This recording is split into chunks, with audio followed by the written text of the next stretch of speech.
Hey everyone, Janessa here from the blog almostheavenhomesteading.com. Welcome back to my kitchen. If you are like me, then you probably love a good ranch dressing recipe. I've spent quite a while trying to perfect my favorite ranch dressing recipe, and I want to show you that today. But first of all, we're going to get started with an easy fermented mayo recipe that we're then going to use in my humble opinion, the best ranch dressing ever. So stick around and I'm going to show you how to do that.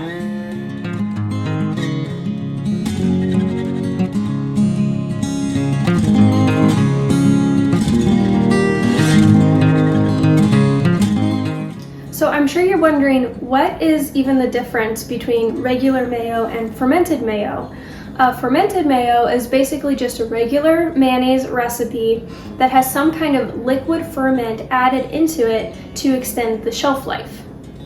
The mayo that we're going to be making today does not have any preservatives in it like what you would find in mayonnaise bought at the grocery store. Now, if you're like me, I'm sure you would agree that that is a good thing. Who knows what all of those ingredients are, and we don't want to be putting that into our bodies. But because of that, because it doesn't have any kind of preservatives in it, it is going to have a really short lifespan. I'm sure you know that pretty much all mayonnaise uses raw egg, but because of that raw egg in there, that's why the lifespan of regular homemade mayo is so short. And so we do want to extend that lifespan by adding in some kind of liquid ferment, something that's a live culture that's going to extend the lifespan of your mayonnaise. You could use the brine from fermented veggies, you could use whey, you could use the juice from sauerkraut. Today, I'm going to be using some of my homemade apple cider vinegar, which is, of course, a live culture. It's fermented. You could use apple cider vinegar even from the store if it's apple cider vinegar with the mother, that would be fine. But anything that is a live culture liquid ferment is what you're going to want to extend the shelf life of your mayonnaise. Alright, starting off with the fermented mayo, we're going to go ahead and just crack an egg right into a freshly washed and dried quart-size mason jar. As you can see here, I got a double yolk, and that is perfectly fine for this recipe, nothing wrong with that. I was pleasantly surprised. I don't know why, but they're just so satisfying to see. Alright, moving on, we're going to go ahead and add in just a little bit of mustard. You could use just like a regular mustard, a stone ground mustard, whatever you like the flavor of, it doesn't really matter, just some kind of mustard. Then we'll add in a half a teaspoon of salt. I of course like to use sea salt. And then we're going to add in about 1/4 of a lemon that has been juiced. All I had was slices here, so I'm just going to go ahead and squeeze those slices into a little bowl first so that if I have any seeds, it'll be much easier to pick out than trying to pick it out of the mason jar. And once I have that squeezed, I'm going to go ahead and just add that to my mason jar. And I would normally add my apple cider vinegar in right now. For some reason, it was sitting right there and I forgot to put it in. I did put it in later when I was mixing, which you will see, but this is a good time to go ahead and just add in the apple cider vinegar, and I like to do 1 tablespoon of the apple cider vinegar with the mother. Again, you can use whatever liquid live culture ferment you have. Alright, next I'm going to measure out 1 cup of my avocado oil. I like to do this in a separate measuring glass instead of pouring it into the mason jar and using the measurement lines on the jar, because I want to be really precise with the oil. If you get too much, the mayo will not emulsify correctly, so just measure that in a different glass before you start mixing. Pouring that oil right in, we're going to go ahead and start with our immersion blender. As you can see, I just kind of put the immersion blender all the way down to the bottom of the mason jar, and I'm kind of just doing these little motions of pulsing the immersion blender upward as my mayo starts to emulsify. So this takes, I would say, a good minute to get everything nice and combined, if not longer. You'll know it's done when there's no little bits of liquid and oil settled on the top. So just keep going until everything looks like a nice, creamy, smooth mayo.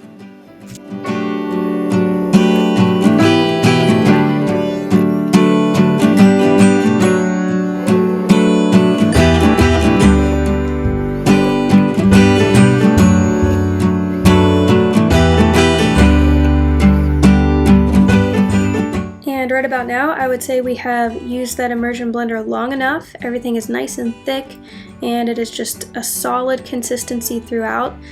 As you can see, it's really nice and creamy and thick here. This is just absolutely delicious on wraps and burgers and sandwiches. It makes the best dressings, as you'll see in the ranch dressing or like a potato salad dressing.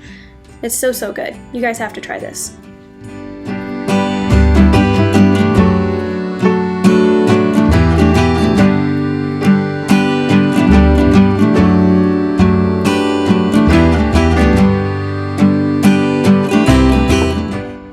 Alright, step one for making our ranch dressing is done because we have that mayonnaise all finished. And so I'm going to go ahead and take a half a cup of that and a half a cup of sour cream and combine that in a bowl. And after that, I'm going to be adding in 2 tablespoons of milk. I, of course, like to use our raw milk.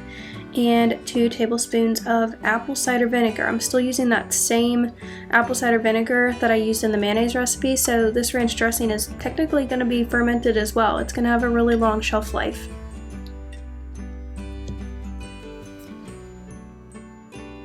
Next, I'm going to go ahead and just mince 2 cloves of garlic. I'm just going to press that through my garlic press straight into the bowl.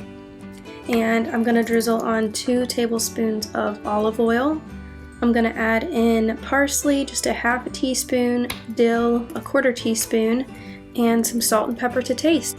As you can see, this is a really simple recipe, just a few simple ingredients that you probably already have on hand, just whisked up in a bowl, and I'm just going to show you how creamy and delicious this is. And stick around, we're going to be making a nice big chicken salad for dinner and drizzling this all over. It's going to be so yummy.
If you like your ranch dressing a little more on the spicy side, then be sure to head over to almostheavenhomesteading.com and check out the blog post for the ranch dressing, and there's a spicy ranch variation at the end.